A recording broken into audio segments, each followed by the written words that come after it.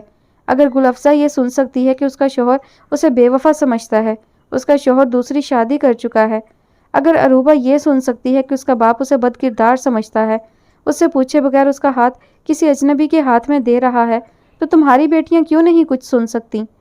صوفیہ سمجھتی تھیں کہ ان کی بیٹیاں ان کے لیے بہت خاص اور قیمتی مہریں ہیں، جنہیں وہ کسی ایسے ہی وقت پر استعمال کر سکتی ہیں، مگر اب انہیں اندازہ ہوا تھا کہ غضنفر علی کے سامنے وہ بے بس ہوتی جا رہی تھی۔ خدا کے لیے غضنفر، میری غلطی کی سزا میری بیٹیوں کو مت دینا۔ وہ منت کرنے لگی۔ تم نے غلطی نہیں گناہ کیا ہے، اور گناہوں کی سزا انسان نہیں خدا دیتا ہے۔ اس سے دعا کرو کہ تمہارا کیا تمہاری بیٹیوں کے سامنے نہ آئے۔ وہ اس قدر کٹھور ہو گئے تھے، صوفیہ کو یقین نہ آتا تھا۔ نویلا میں تو ان کی جان تھی، مگر جان تو گل افزا میں بھی تھی۔ اگلے ہی لمحے انہیں یاد آ گیا تھا۔ فارکلید حسن کسی ضروری کام کے سلسلے میں گیا ہوا تھا۔ عروبہ سخت گھبراہٹ اور بے چینی محسوس کر رہی تھی۔ وہ ڈرائیور کے ساتھ ساحل سمندر پر آ گئی۔ آپ جاؤ، میں خود واپس آ جاؤں گی۔ وہ تنہا کھڑی سمندر کے نیلے سینے پر بے چینی سے تڑپتی لہروں کو دیکھ رہی تھی۔ اللہ! اس نے آسمان کی جانب نگاہ اٹھائی تھی۔ اس کی آنکھوں سے آنسو بہنے لگے تھے۔ کئی دنوں کا غبار تھا جو اس وقت آنسوؤں کے رستے نکل رہا تھا۔ وہ ارد گرد سے مکمل طور پر انجان اور بے نیاز کھڑی تھی۔ اس کا وجود ایک بڑی اور گرم شال میں لپٹا ہوا تھا۔ ماضی کسی فلم کی طرح اس کی نظروں کے سامنے گھوم رہا تھا۔ عروبہ! اسے کسی نے پکارا تھا، مگر وہ سن نہ پائی اور ویسے ہی پتھر کی مورتی بنی کھڑی رہی۔ عروبہ! پکارنے والا اب اس کے عین سامنے کھڑا تھا، اور اسے دیکھ کر وہ اچانک جیسے بے ہوشی سے پورے ہوش میں آئی تھی۔ پلیز ایک بار میری بات سن لیں، وہ منت کرنے لگا۔ میں آپ کو نہیں جانتی، وہ رکھائی سے بولی۔ مگر میں آپ کو جانتا ہوں، عیسیٰ نے ہمت کرتے ہوئے کہا۔ آپ صرف ایک بار میری بات سن لیں، پھر میں دوبارہ کبھی آپ کے سامنے نہیں آؤں گا۔ اس نے عروبہ کے سامنے ہاتھ جوڑے تھے، وہ رخ پھیر گئی۔ آپ جانتی ہیں میں اتنا برا ہرگز نہیں ہوں، پھر کیا میں آپ کے ساتھ ایسا کر سکتا ہوں؟ وہ اس سے جواب مانگ رہا تھا۔ عروبہ اس کی جانب دیکھ نہیں رہی تھی۔ میں نہیں جانتی آپ کیسے ہیں، مگر اتنا ضرور پتہ چل گیا کہ میرے ساتھ آپ نے برا کیا ہے، اور اس کی وجہ پتہ ہے کیا ہے؟ اس نے اتنے وقت میں پہلی بار عیسیٰ کی آنکھوں میں جھانکا تھا۔ وہ ہمدن گوش تھا، اس کے لیے تو یہ غنیمت تھا کہ وہ بات کرنے پر آمادہ تو ہوئی تھی۔ میں نے غلطی کی، بہت بڑی غلطی، ایک نامحرم پر اعتبار کیا، اکیلے میں اس کی بات سنی، مجھے اس کی سزا ملی، ایسی سزا جس کا میں نے تصور بھی نہیں کیا تھا۔ میں کبھی کزنز سے فرینک نہیں ہوئی، بات بھی نہیں کی، مجھے آپ سے بھی نہیں کرنی چاہیے تھی، مگر آپ بنا اجازت میرے پاس آ جاتے تھے، اور میری نرم طبیعت کسی کی انسلٹ کر کے اس کی عزت نفس کو مجروح کرنا گوارا نہیں کرتی تھی۔ وہ بات مکمل کر کے واپس مڑی تھی اور تیز تیز قدم اٹھاتی اس سے دور ہونے لگی تھی۔ عیسیٰ یکدم ہوش میں آیا تھا، وہ اس سے دور ہو رہی تھی، وہ بھاگ کر اس کے قریب آیا۔ عروبہ! اس نے ایک مرتبہ پھر اسے پکارا۔ عیسیٰ احمد، میرا پیچھا کرنا چھوڑ دیں، ورنہ میں یہ سمجھوں گی کہ میں ایک اچھی لڑکی نہیں ہوں، ایک اچھا شخص میری وجہ سے بھٹک گیا۔ وہ ہر بار اس کی اذیت اور پچھتاوے بڑھا دیتی تھی۔ جائیں، میں نے آپ کو معاف کیا، میں نے مان لیا آپ بے قصور ہیں۔ اس نے منو بوجھ اس کے سینے پر رکھ دیا تھا۔ مجھے معاف نہ کرو عروبہ، پلیز، وہ آنکھوں کی سطح پر تیرتی نمی کو اس سے چھپاتے ہوئے بولا۔ اس سے میرا دکھ، احساس جرم اور بڑھ رہا ہے۔ اس کی آواز بھاری ہونے لگی تھی۔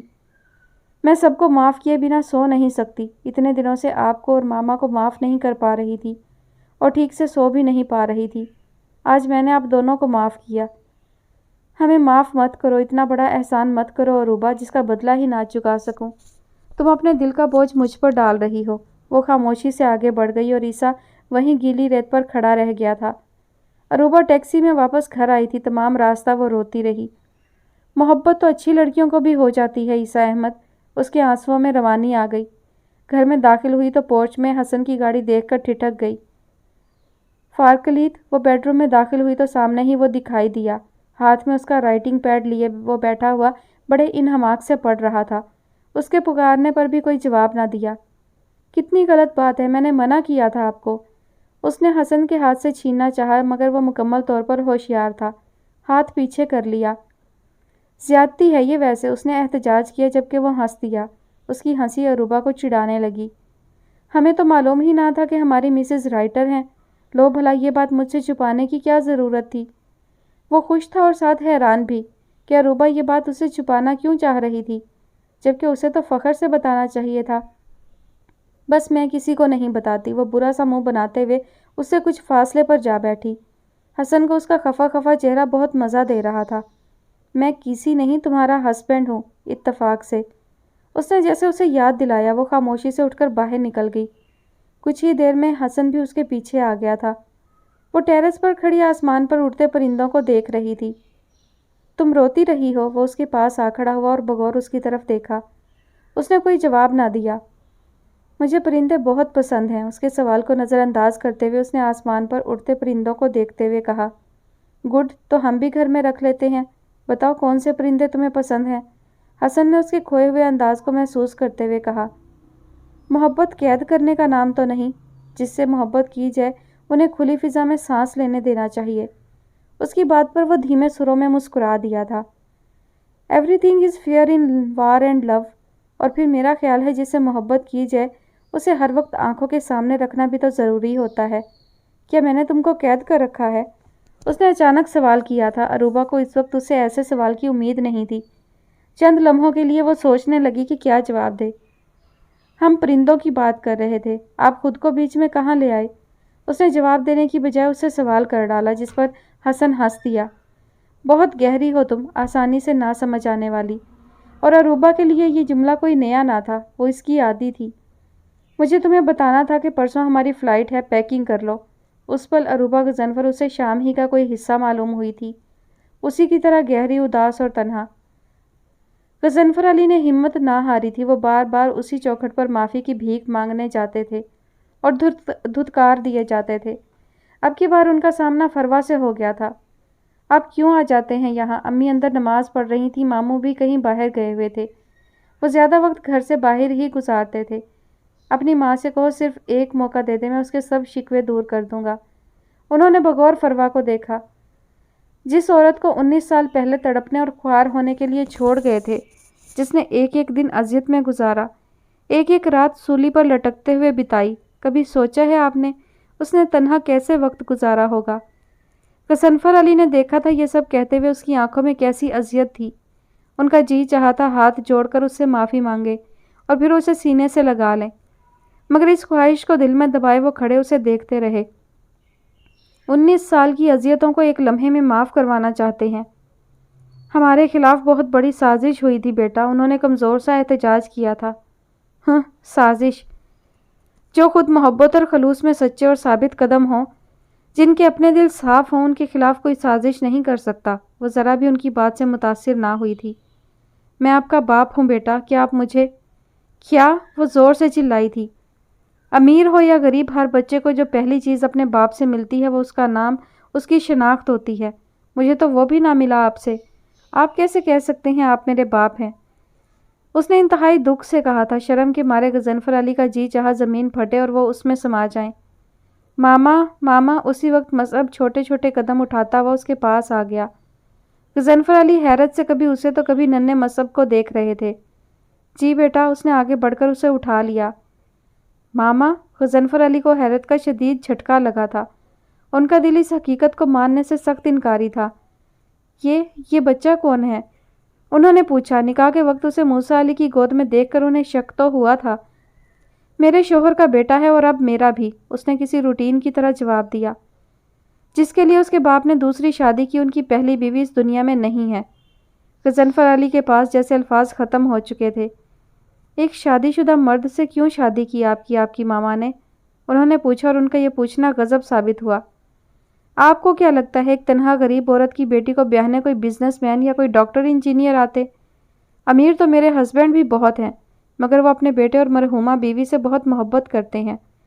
وہ باہر نکل گئی۔ غضنفر علی کے پاس نہ تو الفاظ تھے اور نہ ہی حق اور اختیار تھا کہ اسے روکتے، سو خاموشی سے اسے جاتا دیکھتے رہے۔ موسیٰ آفس سے آیا تو کمرے میں داخل ہوتے ہی ٹھٹک کر رک گیا۔